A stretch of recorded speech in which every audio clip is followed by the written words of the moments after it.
Stones and Windows, I initially actually had a hard time with because I was trying to figure out where I fit in. I didn't want the initial intro solo or melody line to be too like stock is a good way to say it. I was really concerned that it might be a little too stock, and everyone else's part was so perfect already for the song that I was concerned things I were doing, I was just doing for the sake of doing them.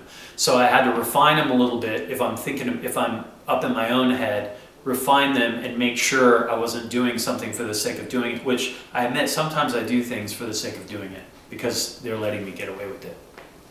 And another thing with Stones is what was interesting is the middle 8, which is kind of the breakdown part, was interesting. I kind of,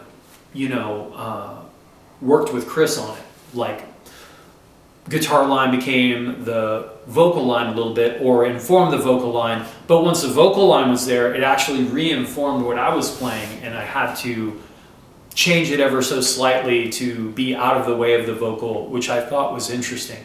Since I've either been the vocalist in the band or a rhythm guitar player in the band, I've never had to make a conscious decision to step out of the way of the vocals. If you're the vocalist, you're like, no, that's not cool because I'm doing this. And you don't have to really think about it. It's like an organic thing. You're not going to play something that gets in the way of the thing that's more important to you.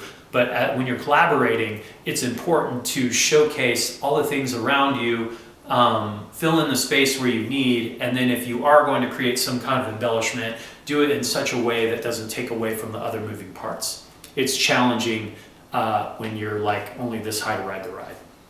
Playing it live, it's become what it used to be a song I had anxiety about actually, but playing it live, it's kind of become a favorite song of mine to play live. And I really like the verse part and the pre-chorus part now are my favorite parts of the song because I do this little Stephen Egerton thing that I stole of like a couple little notes move around, bounce around the rhythm, which is really fun. And then I do like almost like an Americana kind of thing with some harmonics in the pre-chorus, which is really fun for me.